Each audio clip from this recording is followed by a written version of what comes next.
নমস্কার বন্ধুরা, সবাই কেমন আছেন? আমার লাঞ্চ মেনু আবারও আপনাদের সাথে শেয়ার করতে চলে এসেছি। আজ দুপুরে গরম গরম ভাত আর চিকেন আলু দিয়ে ঝোল। আর এই রেসিপিটা আমি কেমনভাবে বানাচ্ছি চলুন দেখে নিই। আলুটা খোসা ছাড়িয়ে ভালো করে ভেজে নিচ্ছি আর সামান্য 1 চিমটে নুন দিয়ে আলুটা খুব সুন্দর করে লাল করে ভেজে নিলাম। আর চিকেনে আমি নুন, হলুদ, লঙ্কার গুঁড়ো আর ভিনিগার মাখিয়ে কিছুক্ষণ রেখে দিয়েছিলাম, আধ ঘন্টা মিনিমাম রেখে দিয়েছি। এবার শুকনো শুকনো করে হাই ফ্লেমে একটু ভাজা ভাজা করে নেব, যেন জল না থাকে, এরকমভাবে ভেজে নিয়েছি। আর তেলের মধ্যে সামান্য চিনি দিয়ে দিয়েছি আর ফোড়নে দিচ্ছি গোটা গরম মশলা, 2টো এলাচ, 3টে লবঙ্গ, দারচিনি নিয়েছি, 2টো শুকনো লঙ্কা, তেজপাতা আর কয়েকটা গোলমরিচ। আর স্লাইস করে কেটে নেওয়া এখানে 2টো ছোটো সাইজের পেঁয়াজ বা 1.5খানা পেঁয়াজ বড় হলে একটু ভেজে নেব। আর আমি ঢাকা দিয়ে ভেজে নিচ্ছি, তাহলে এই কম তেলেই ভালো করে ভাজা হয়ে যাবে। আর পেঁয়াজ ভাজার সময় সামান্য 1 চিমটে নুন দিয়ে দিলাম, পেঁয়াজটা তাড়াতাড়ি গলে যাবে। আর দিয়ে দিচ্ছি রসুন বাটা 1 চামচ, আদা বাটা 1 চামচ। ভালো করে আদা রসুনের কাঁচা গন্ধটা চলে যাবে ততক্ষণ নাড়াচাড়া করে নিতে হবে। হলুদের গুঁড়ো, লঙ্কার গুঁড়ো দিলাম, ম্যারিনেশনের সময় দিয়েছি তাই একটু কম দিতে হবে। আর জিরে গুঁড়ো, ধনে গুঁড়োও দিলাম 1 চামচের মতো করে। ভালো করে মশলাটা কষে নিচ্ছি একটু জল দিয়ে।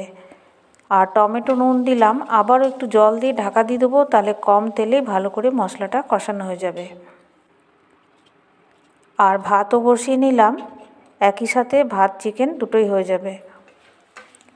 টমেটোটা নরম হয়ে এসেছে, ভালো করে একটু ম্যাশ করে দিচ্ছি খুন্তির সাহায্যে।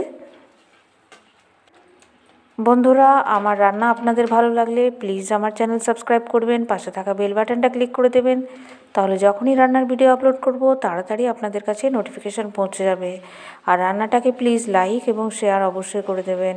আর কেমন হলো কমেন্ট বক্সে লিখে জানাতে ভুলবেন না। এবার ভাজা চিকেন দিয়ে মশলার সাথে ভালো করে কষে নেব।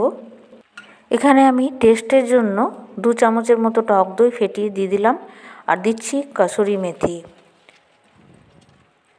আবারও ভালো করে মিশিয়ে নেব। আর মশলার সাথে চিকেনটা কিন্তু অনেকক্ষণ কষতে হবে। দিয়ে দিচ্ছি চিকেন মশলা আর গরম মশলার গুঁড়ো আর সামান্য কাশ্মীরি লঙ্কার গুঁড়ো।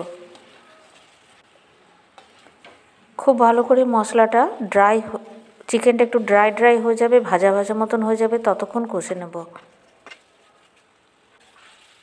এইবার গরম জল দিয়ে দিচ্ছি খুব ভালো করে সেদ্ধ করার জন্য, জলটা একটু বেশি দিলাম, আলুও সেদ্ধ হতে হবে। ঢাকা দিয়ে দেবো 10 থেকে 15 মিনিটের জন্য লো ফ্লেমে। ফিরে এলাম 10 মিনিট পর, দেখে নিচ্ছি আলুটা সেদ্ধ হয়ে গেছে। শেষে ধনেপাতা কুচি ছড়িয়ে দেবো। আর ভাতও রেডি। তাহলে গরম গরম ভাতের সাথে চিকেনের এই রেসিপিটা আপনাদের কেমন লাগলো লিখে জানাবেন। ভালো লাগলে লাইক, শেয়ার, সাবস্ক্রাইব অবশ্যই করে দেবেন। আবারও একটা নতুন ভিডিও নিয়ে আপনাদের সামনে হাজির হব। ভালো থাকবেন, সুস্থ থাকবেন। আর ভিডিও দেখার জন্য অনেক অনেক ধন্যবাদ।